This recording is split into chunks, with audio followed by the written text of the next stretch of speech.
நம்ம இன்னைக்கு என்ன சூழல்ல இருக்கிறோம் என்றது நம்ம தயவு செய்து புரிஞ்சுக்கணும்.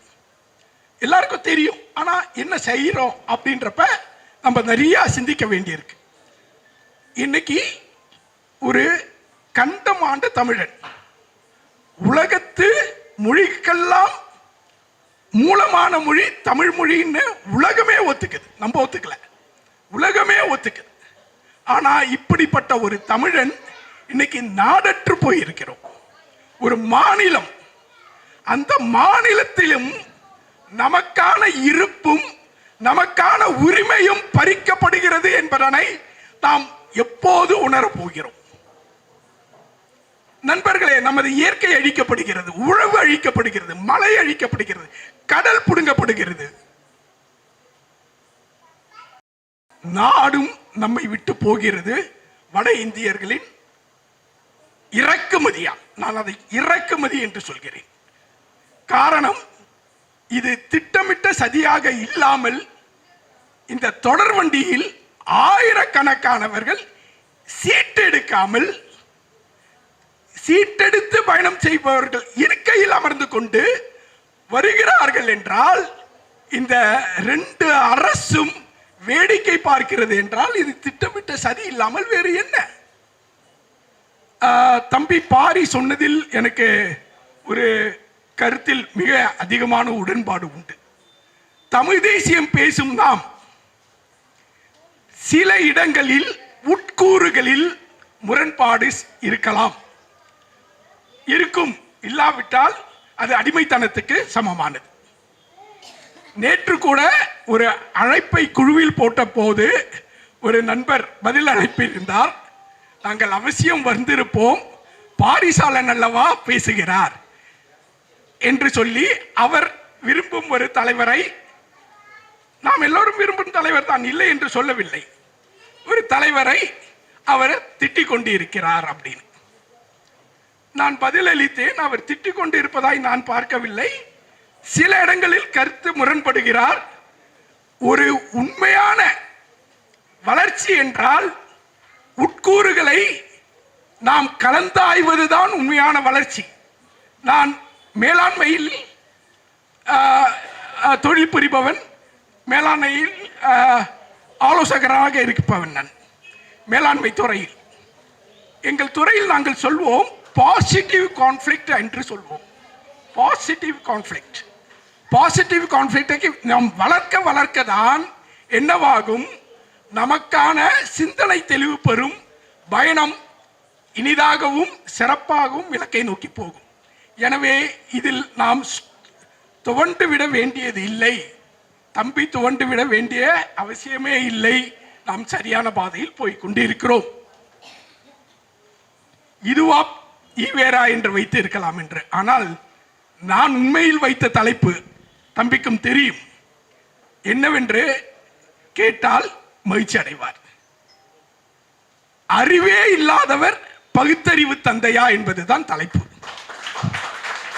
அறிவே இல்லாதவர் பகுத்தறிவு தந்தையா என்பதுதான் தலைப்பு. இந்த தலைப்பில் நான் ஒரு காணொளி செய்து என்னுடைய வலைத்தளத்தில் இருக்கிறது. 1000 மக்கள் பார்த்து அதை மூடிவிட்டார்கள்.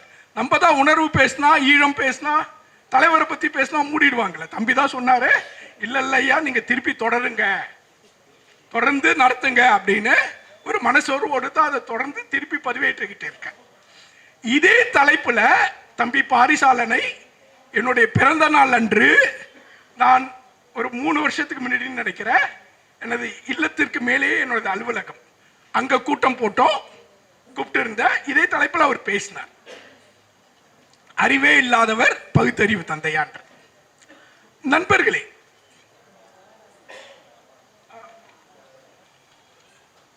தம்பி கேட்டது போல் எங்க அம்மா அந்த காலத்திலே பெண் உரிமை பேசியிருக்காங்கன்னா இந்த ஈவேரா வெங்காயம் சொல்லி இல்லை இல்லையா? இந்த மாதிரி நிறைய விஷயங்களை நான் இங்க பதிவு பண்ணி இருக்கிறேன். இதுல நான் எப்படி அணுகி இருக்கிறேன்னா, முழுக்க முழுக்க ஒரு மனிதவளத்துறையில் இருக்கிறதுனால இது உளவியல் ரீதியாக இவர் நம்மளை எப்படியெல்லாம் சிதைச்சார், திட்டமிட்ட உளவியல் சதின்றத நான் இங்க நிரூபி இருக்கிறேன். ஒவ்வொரு முறையும் ஒவ்வொரு தலைப்பிலும் நான் கேட்டு முடிக்கிறது எப்படின்னா, ஈவேரா இதெல்லாம் பேசுறார், ஆனா உண்மை இப்படி இருக்கு. அப்ப இந்த ஆளுக்கு அறிவில்லைன்னு நீ ஒத்துக்கிறியா, இல்ல அறிவு இருந்து நம்மளை அழிக்க உளவியல் சதி பண்ணான்னு நீ ஒத்துக்கிறியா? ரெண்டுல ஏதோ ஒத்துக்கிற. இப்படிதான் ஒவ்வொரு தலைப்பையும் முடிக்கிறேன். ஒவ்வொரு தலைப்பையும் இப்படிதான் முடிக்கிறேன். நான் நகைச்சுவை கலந்து இருக்குன்னு சொன்னாரு தம்பி. இந்த ஆளை பத்தி பேசினா நமக்கு சிரிப்பு தானங்க வருது, கோபம் வருது, வேதனை வருது. அந்த ஆளு பேசினது செஞ்சதையும் பார்த்தா எப்படி சிரிக்காம இருக்க முடியுது? அதனால நகைச்சுவை இருக்கத்தான் செய்யும். என்ன தலைப்புனா, பகுத்தறிவு இல்லாதவர் பகுத்தறிவு தந்தையா, அறிவில்லாதவர் பகுத்தறிவு தந்தையா. முதல் தலைப்பு, தமிழர் அறத்தை அழித்தவர் ஈவேரா. இதுதாங்க ரொம்ப ரொம்ப நம்ம கவனமா இருக்கணும். திட்டமிட்டு அறத்தை அழித்தார். எதுக்கு கல்யாணம்? ஆடு மாடெல்லாம் கல்யாணம் பண்ணிக்குதா?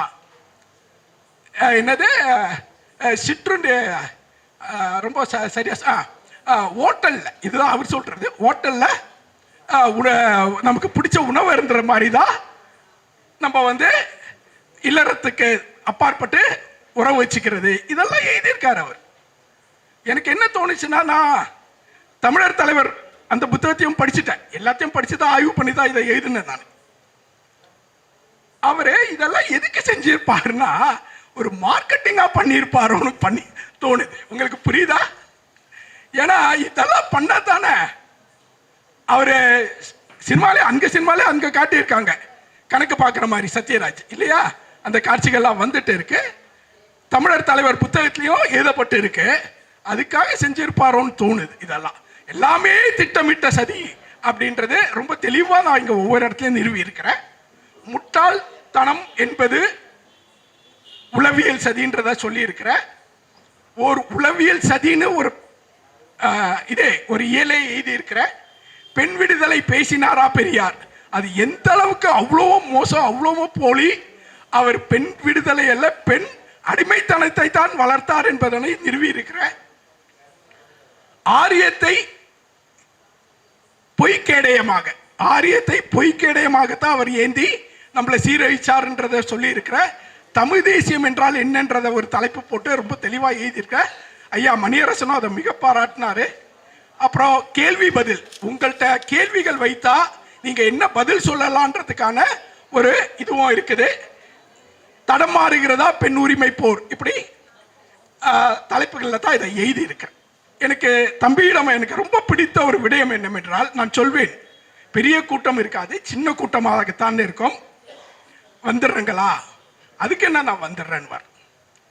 இது ஏன் நான் இதை குறிப்பிடுறேன்னா, இன்னைக்கு நம்ம சிறிய கூட்டமாக, இருவராக, மூவராக, நான் தங்கையிடமும் கேட்கிறேன், தம்பி காளிராசன் என்றும் அடிக்கடி சொல்கிறேன், உங்கள் கல்லூரியில், உங்கள் பள்ளியில் 4 பேர் வந்தா போதும், 3 பேர் வந்தா போதும், தலைப்பை எழுதி போடுங்க. பள்ளி முடிஞ்சோன்ன ஒரு 4:10க்கு 4 மணிக்கு பள்ளி முடியுதுன்னா, கல்லூரி முடியுதுன்னா 4:05க்குன்னு சொல்லி ஒரு தலைப்பை எழுதி போடுங்க. விருப்பம் வர்றவங்க பேசலாம்னு சொல்லுங்க. எங்க தமிழாசிரியர்கள் அப்படிதான் பண்ணாங்க. ஐயா காப்பா அரவானன் அதான் பண்ணாரு.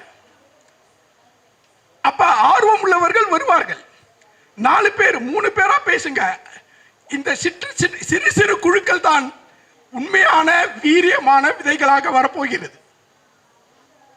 நாம் கூட்டத்திற்காகவோ அல்லது மக்கள் எப்படி பார்ப்பார்கள், ஏற்றுக்கொள்வார்களோ என்று நாம் தயங்கி நிற்கும் வரை நம்மால் எழவே முடியாது.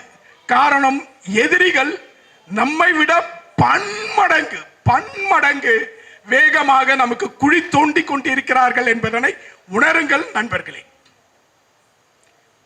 இப்படியாக இருக்கும்போது நமக்கு தூக்கம் வந்தால் உண்மையில் அது நல்ல தூக்கம் அல்ல. உண்மையில் அது நல்ல தூக்கம் அல்ல. ஒவ்வொரு நாளும் நான் இன்று என் இனத்திற்கு என்ன செய்தேன் என்று உங்களுக்குள் கேட்டுக்கொண்டு, இன்னைக்கு இதை செஞ்ச இல்ல செய்ய தவறுன, எங்க அம்மா சொல்லுவாங்க, படுக்கிறதுக்கு முன்னாடி சின்ன பிள்ளையா இருக்கும் போது, நீ என்ன பொய் சொன்ன, என்ன பாவம் பண்ண அப்படின்னு உனக்கே நீ வந்து சொல்லி பார்த்துக்கிட்டு அடுத்தது மறுநாள் இதெல்லாம் பண்ண மாட்டேன்னு உறுதியை எடுத்துட்டு படுன்னுவாங்க. எனக்கு எப்படி இன்னைக்கு சூழல்ல தோணுதுன்னா, நம்ம இனத்திற்கு நம்ம என்ன செஞ்சோம், இன்னைக்கு என்ன செய்ய தவறணும், ஒவ்வொரு நாளும் நம்ம திட்டமிட்டு செயலாற்றினால் மட்டும்தான் நம்மால் இந்த இனத்தை மீட்க முடியும். நாம் தவறினால் நாம் சுகமாக வாழ்ந்து விட்டு வேண்டுமானால் போகலாம். ஆனால் நம் பிள்ளைகளை நடுத்தெருவில் அகதிகளாக விட்டு போகிறோம் என்பதனை உணருங்கள். நம் பிள்ளைகளுக்காவது நாம் தெருவுக்கு வருவோம், நம் இனத்திற்கான போராட்டங்களை நடத்துவோம். என் இனத்திற்காக களம் இறங்கிய காலம் 1982. அப்போதுதான் ஜெயவர்தனேயின் இன படுகொலையில் ஈழம் அழிந்து கொண்டிருந்த போது ஊர்வலமாக பள்ளி நாட்களில் மாணவனாக இறங்கினேன். என் இன உணர்வு, என் தமிழ் உணர்வு என் தாயின் பாலில் இருந்து வந்தது, என் தந்தையின் கருவில் இருந்து வந்தது. அதை ஒரு நதிக்கு எப்படி இரு கரைகளும் இலக்கை நோக்கி பாய வைக்கிறதோ அப்படி நான் குறிப்பிட்ட எனது ஆசான்கள் என்னை செதுக்கினார்கள். நண்பர்களே, நாங்கள் வாழ்ந்து கெட்ட குடும்பம், பெரிய உயரிய நிலையில் இருந்து தாழ்ந்து வந்தவர்கள், பிறகு வளர்ந்தவர்கள். ஏனென்றால் தாளாளர் அம்மாவை பற்றி குறிப்பிட்டார், அவருடைய உணர்வுகள் அவரை பற்றி நான் எழுதியதை குறிப்பிட்டார். அதில் தெளிவு செய்ய வேண்டும் என்பதற்காகத்தான். என் அம்மா வந்து திருமணத்திற்கு மாப்பிள்ளைக்கார் மகிழ்ந்து எப்படி முன்னாடி போவது, அது என்னது என்னுடைய மகிழ்ந்து போக வேண்டும் என்று கேட்ட வவுண்டர் எனது தாத்தா. அப்போதைய பிரான்சில் பாரட்லா முடித்தவர். காந்தியை நீங்கள் எப்படி பேசுகிறீர்களோ அப்படி என் தாத்தா முடித்தவர்.